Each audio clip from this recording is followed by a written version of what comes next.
I know it'll be hard, but I do think we need to break up. It's not you, it's me. No, actually, it is you. Now, all jokes aside, let's put this out there right now. I do love my Oculus Go. I think it's amazing. It's got some great features. It's made me use VR so much more than I ever have in the past. I've got an Oculus Rift and I use this 100 times more. It's just so easy just to pick up, play, use, whatever. See some of my previous videos on just how much I've used this and kind of get a feel for kind of, you know, what I really feel about this. But if you're on the fence, there may be 5 things I think you need to be aware of before taking the plunge and dropping your 200 or 250 quid dollars on one of these headsets. Right, let's go.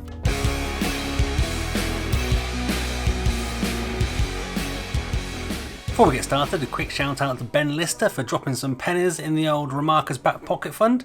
I appreciate it, mate. It's not required, and I do love doing these videos, but thank you for donating to me. I really appreciate it.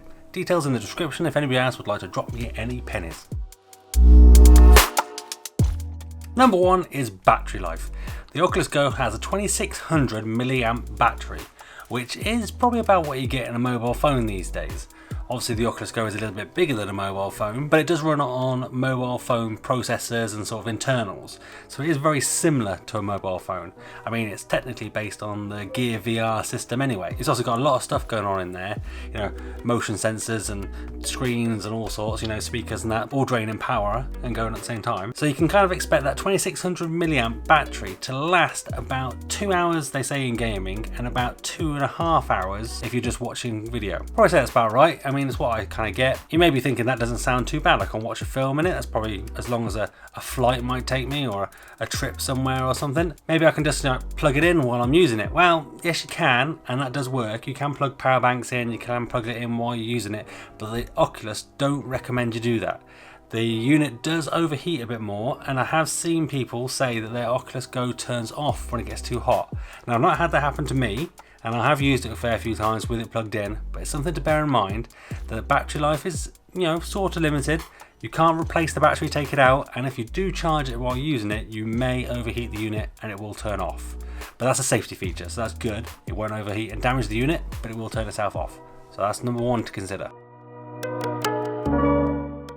Number 2, Gear VR. Now, this is essentially a Gear VR in a standalone unit. So you don't need a phone, but it's just the Gear VR experience in a standalone headset. Saves you draining the battery on your phone, which is a bonus.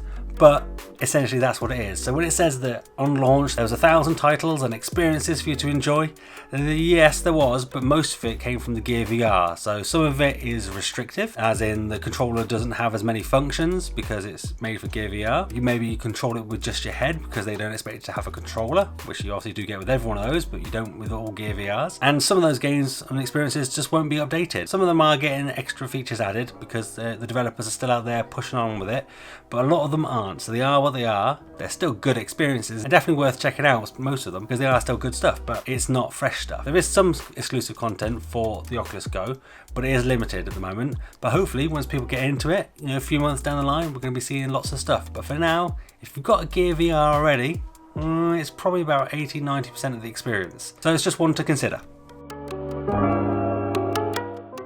Number 3. Limited Bluetooth connectivity. Now the Oculus Go connects to its controller via Bluetooth, which is great. So you think, oh brilliant, Bluetooth built in, perfect. I can use that to connect to my headset.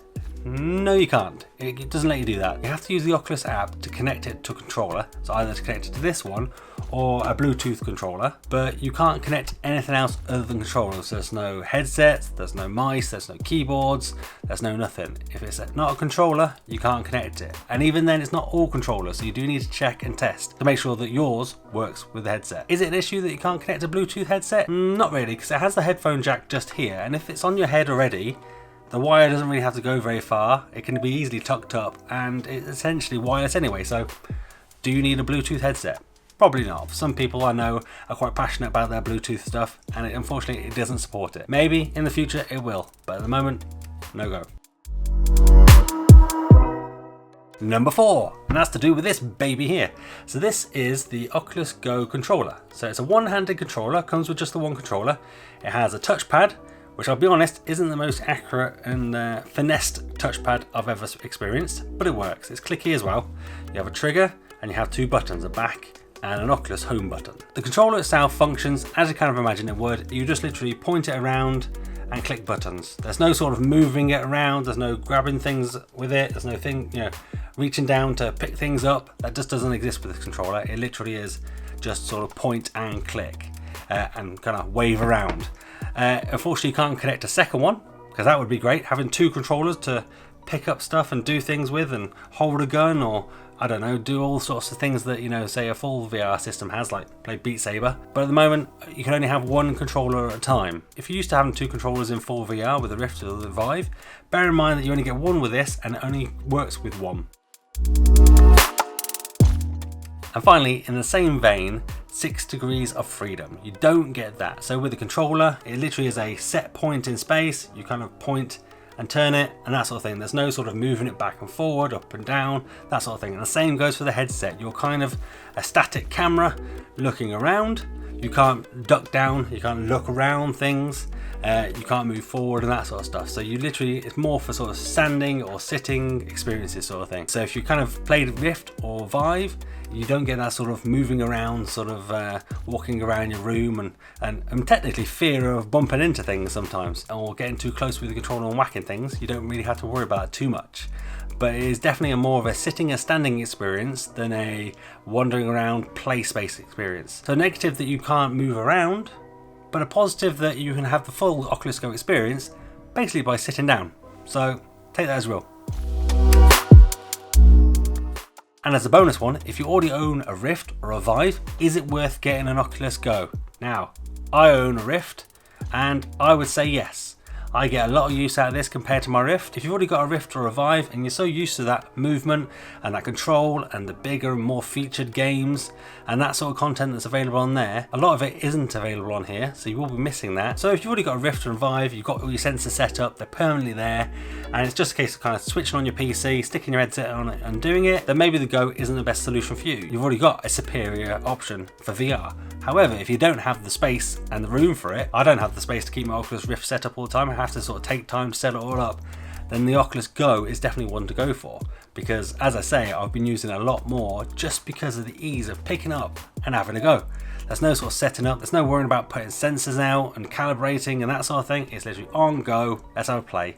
Let's watch some content, let's just enjoy it sort of thing. Could be seen as a negative that obviously it's not the same as a Rift or a Vive, but then again, it's pretty much half the price and it's so easy to use and pick up and just enjoy that I think you kind of got to weigh those up. But that's one for you to decide, it's not for me.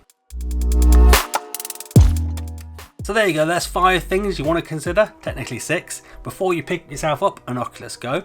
But as I said before, I do really enjoy my Oculus Go. I 100% recommend it and think everyone should have one. It's a great little device with lots of great features.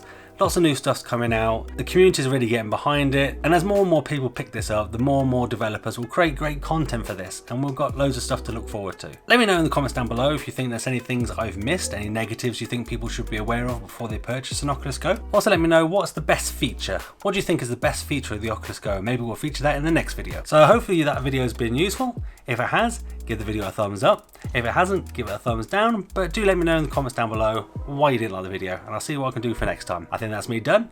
I'm out. Have a virtual high five.